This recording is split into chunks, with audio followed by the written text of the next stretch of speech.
Sabtu dan terus meneruskan perjalanan ke Madinah selama 7 hari perjalanan sampailah baginda di Madinah Al-Munawwarah di kawasan Masjid Quba di Madinah pada hari Sabtu juga, ya, sebab perjalanan seminggu dari Makkah ke Madinah di zaman baginda naik unta seminggu perjalanan. Kita alhamdulillah 5-6 jam sudah sampai kita dari Madinah ke Makkah ini, ya.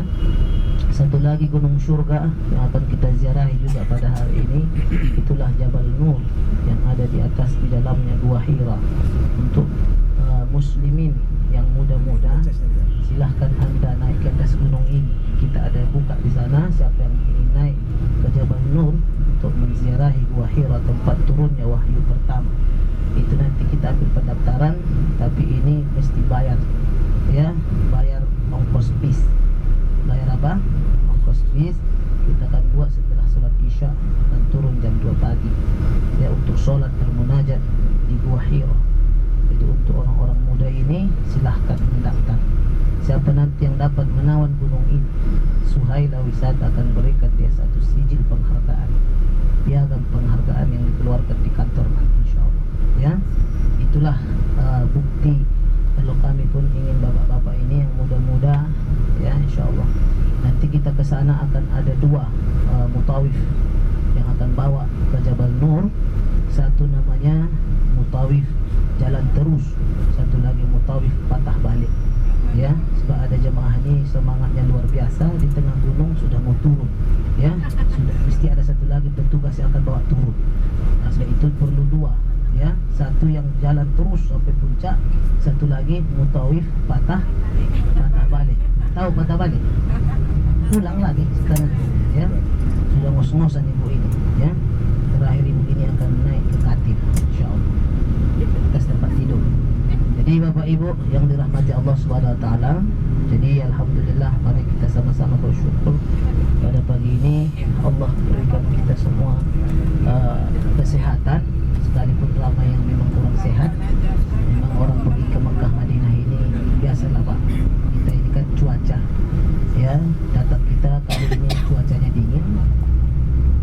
Cuaca dingin kita pun di sini tidak seperti dinginnya di Indonesia, keras tagi, dia ada angin, ada basah. Di sini udaranya kering. Sebab itu di sini mana ada berbau kita, ya, tidak perlu pakai deodoran pun kita. Alhamdulillah tidak berbau juga bapak-bapak ini, ya, alhamdulillah, ya. Kalau di Indonesia jangan coba-coba itu, ya. Bapak ibu yang dirahmati Allah Subhanahu Wa Taala, jadi kita menerangkan sejarah Jabal Sur, ya, kembali ke Jabal Sur. Bapak ini kita mau tidur berjemaah atau kita ceramah? Kalau kita tidur pun alhamdulillah, saya pun memang semalam kurang tidur, ya. Bagus kita pilih tidur berjemaah, besar pahalanya, ya. Bapak ibu yang dirahmati Allah, Jabal Sur ini adalah salah satu gunung surga, tempat yang sangat bersejarah, mengingatkan kita perjuangan pengorbanan Rasulullah SAW, pengorbanan perjuangan Nabi SAW. Bapak ibu kan tahu bagaimana perjuangan pengorbanan Nabi di awal-awal Islam. Di awal-awal Islam itu Rasulullah SAW sangat menderita baginda Rasulullah, ya, sahabat-sahabat menderita, disakiti, dizalimi, ya. Zaman itu ada 3 Pak Abu yang sangat dahsyat. Yang pertama Abu Lahab, yang kedua Abu Jahal, yang ketiga Abu Sufyan. Ketiga Pak Abu ini luar biasa dahsyatnya, kezalimannya, kejamnya, ya. Di samping ada juga Pak Abu yang lain yang bagus-bagus, itulah Abu Bakar, Abu Hurairah, Abu Sama. Dalam bahasa ini pun masya Allah banyak juga Pak Abu yang lain di sini, termasuklah Pak Abu Rokok yang dahsyat imannya, kekuatannya mengalahkan kaum Ad dan kaum Samud. Amin. Bapak ibu Cepat kali Nabi yang dirahmati Allah Subhanahu Wa Taala, ya. Jadi seterusnya kita insya Allah ketika itu bapak ibu tahu penderitaan Sumayyah. Tahu bapak ibu siapa Sumayyah? Sumayyah ini adalah ibu kepada Ammar bin Yasir. Ammar bin Yasir itu disebutkan oleh Allah dalam Al-Quran, dakhala ala Ammar bil jannah, akan masuk syurga keluarga Ammar bin Yasir itu ke dalam syurga. Bayangkan Allah sendiri yang beri jaminan kepada keluarga Ammar bin Yasir untuk masuk dalam syurga Allah Subhanahu Wa Taala. Bapak ibu yang dirahmati Allah, jadi yang terakhir Ammar ini, ibunya Ammar itulah Sumayyah. Di depan mata baginda, di depan mata anaknya Ammar, ibunya dicampakkan ke dalam kuali yang airnya sedang mendidih. Subhanallah. Tapi ibunya terakhir berpesan, anaknya Ammar bin Yasir itu sudah hampir goyang iman melihat seorang ibu yang melahirkannya dicampakkan ke dalam kuali, sampai dia bilang, hentikan, saya boleh tinggalkan agama Muhammad itu asalkan kamu selamatkan ibu. Begitulah orang, kalau namanya ibu ya kan, ibu yang melahirkan kita. Sekali ibunya berpesan, wahai anakku Ammar, teruskan imanmu bersama Rasulullah.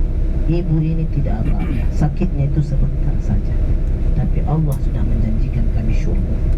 Teruskan, jangan pedulikan lagi ibu dan ayahmu, sebab kedua-duanya dicampakkan dalam kuali. Terus syahid di depan mata Ammar, disaksikan, dilihat oleh Nabi, tapi Nabi tidak boleh berbuat apa-apa ketika itu.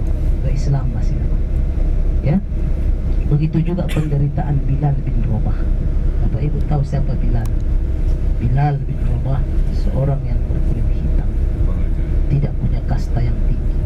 Tapi apa kata Bilal bin Rabah? Nahnu qaumun a'azzanallahu bil Islam. Kami adalah kaum yang berkasta rendah, yang selalu dihinakan orang, tapi dengan Islam kami sangat mulia. Dengan Islam mulia. Buktinya Nabi mengangkat derajat kedudukanku. Aku dihina oleh majikanku, berkulit hitam, legam, pekat hitamnya, muka tidak menarik dan tidak menawan, tapi dengan Islam kami mulia. Baginda memberikan saya satu kedudukan yang sangat tinggi di dunia dan di akhirat. Bilal, semua orang di Menteng pun tukang azan semua panggil Bilal. Padahal bapak itu bagus, namanya Izhar Yusuf nama bapak. Tapi dipanggil juga Pak Bilal kita itu. Seluruh dunia siapa yang tidak mengenal Bilal? Bilal itu nama.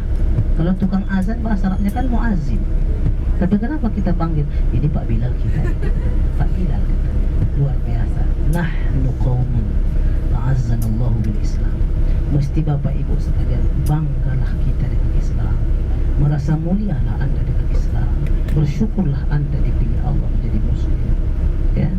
Jadi kita mesti ucapkan kalimat ini. Nahnu qaumun a'azzanallahu bil Islam. Kita adalah kaum dengan Islam kita mulia. Bangga kita dengan agama kita.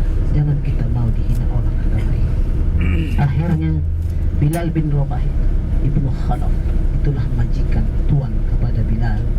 Sebab dia lihat Bilal itu selalu curi-curi waktu untuk pergi berkumpul-kumpul dengan majelis Rasulullah, majelis Nabi di Babun Nadwah di rumah Arqam bin Abil Arqam.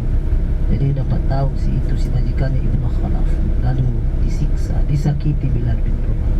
Sering Bilal bin Rabah itu dipukul, ya, disakiti. Pernah satu hari dilihat, disaksikan oleh Abu Bakar As-Siddiq, Bilal bin Rabah diikat lehernya pada 2 ekor kuda yang sudah gila, dibuka bajunya, lalu kuda